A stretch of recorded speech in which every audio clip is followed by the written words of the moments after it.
Thank you PCBWay for sponsoring this project. I grew up with an NES but never had one of my own, so I decided now is the time to get one. Searching through eBay, I narrowed it down to untested units and found a yellowing one for about $40. That, a super cool smoked transparent shell, a new 72-pin connector, and a recap kit was going to be one of the highlights of my retro consoles. The final goal here is to test the power glove I cleaned the Cheeto dust off of a while ago, and the kids are into Mario, so maybe they want to play it too. Get that first one. Okay. Then get all the rest.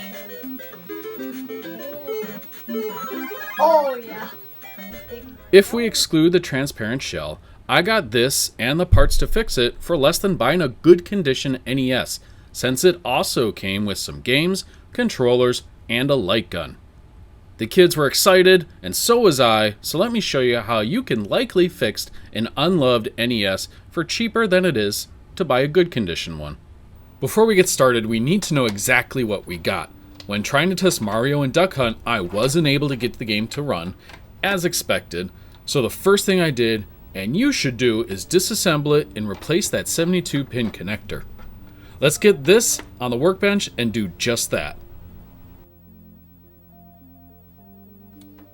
There are 6 screws we need to remove with a Phillips screwdriver. They may not come out right away, but once you're confident they're out of their holes, just flip it over and give it a wiggle.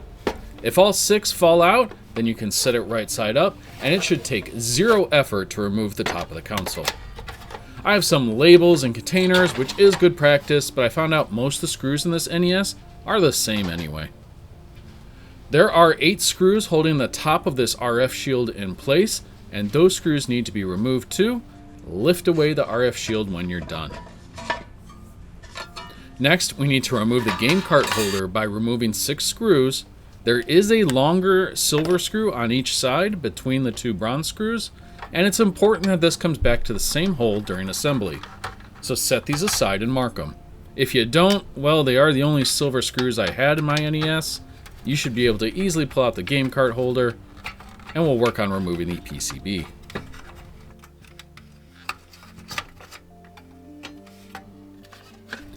Just a few more screws on the AV and power module, and we can lift the motherboard enough to remove that 72-pin connector. There's no soldering here, just pull on it to remove it. It may take some convincing, so using a reasonable amount of force, but eventually it should just slide off, and you can slide the new one on the same way. Make sure it is oriented so the game cart goes on what looks like the bottom of the motherboard, where all the capacitors and chips are on the other side.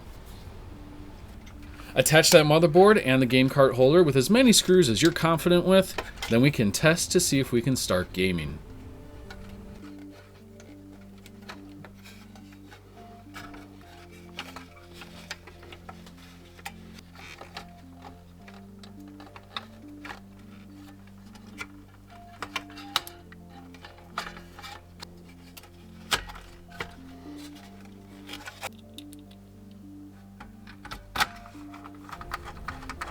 Okay, so games load, and while we're going to cover recapping the NES, my first tests show that the original issue I had with this unit was just that 72-pin connector.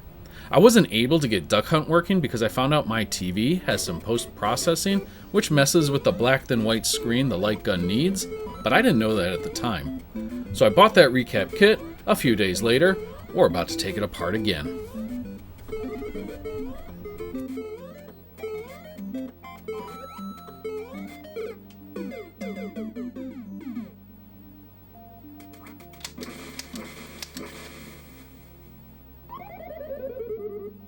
If you need some NES keychains, NES game displays, or many other NES type accessories but don't have the ability to 3D print them yourself, then PCBWay can do that for you. Upload the design as an STL file, select your material, color, quantity, and it can be fulfilled in just a few days. If you're more into CNC machining, custom PCBs, or needs PCB assembly, look for those options at the top of the page too.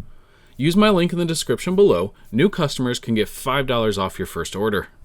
I didn't need to recap my NES, but here we go anyway. Spoiler, if I have to do this 3 times, I'll just rebuy a good one.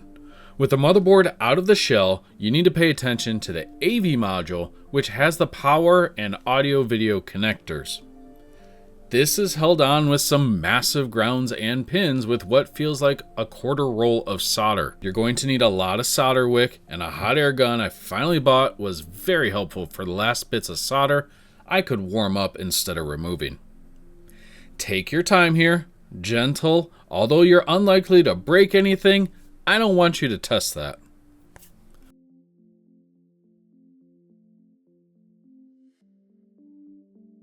Once it's off, you can pop its top off with a little bit of prying and you'll have access to the capacitors. You might be able to just remove the large capacitor with little fingers, reach the surrounding caps, but my fingers are neither small nor skilled. This is like any other capacitor replacement, but let's talk about it anyway. Before you locate the underside of your first capacitor, get a piece of paper and pencil. I have a crude drawing of the PCB so I can write down the values of the capacitor itself and where it goes. I did this because I wanted to remove all the capacitors before installing new ones.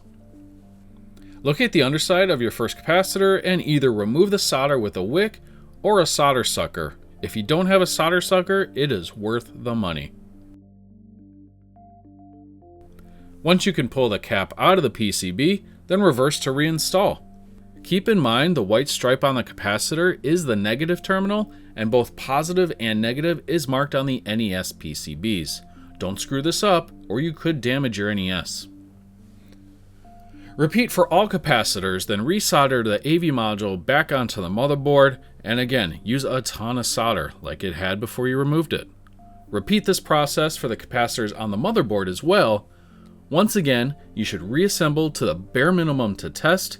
My first attempt had no audio, so I had to do this twice, hence why I said 3 times. I'm just buying a good one.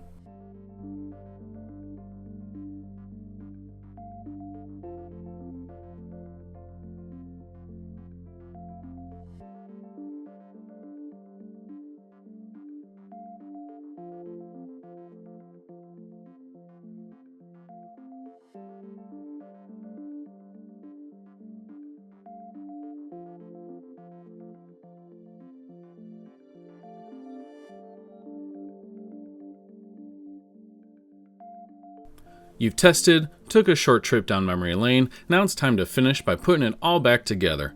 Since I have a clear shell and I don't want to look at an RF shield, I'm going to forget to reinstall those. If you're going to use them, then start with a bottom RF shield and add your motherboard on top. There are some plastic pins that help guide you to the right position, like above the controller ports. So if the PCB seems a little bent, you're probably not on those plastic pins right.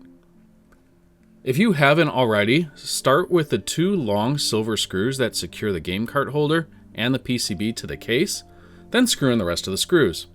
Look for any open screw holes, and since the screws are all the same now, just start screwing.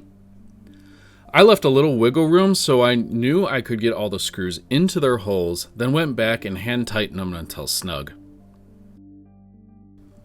Don't forget, if you are using a new shell, you'll want to transfer the bits on the lid over to the new lid. This would be like the hinge for the game cart, as well as the plastic bits to the side.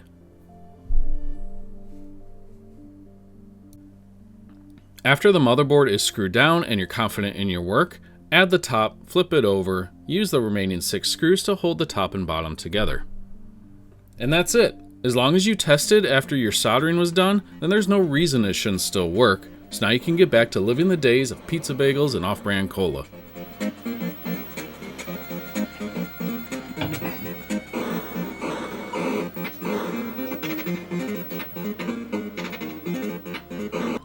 I was so excited about how this turned out and recalling just how bad I am at platformers. I was disappointed to find out my TV doesn't work with the light guns because of post-processing, so I'll pin a comment asking if you have any recommendations because I want to use more light gun games across multiple consoles, and I thought my TV was going to work. My Super Scope did work though, although that only lasted a few minutes. Most of my systems I like to keep close to original, but as you've seen in this and other videos, if a system is really beat up and I have to use an aftermarket shell, then I love something that looks unique, like the all-metal Game Boy Advance or the clear-colored Nintendo Switches. Now, I get to go buy Mario 3 so the kids can play the best one in the series, right? It's like with Mario. It's like old Mario. Ah, Yoshi! Okay. Oh, I'm out of it. Alright, now you go. Oh, I didn't.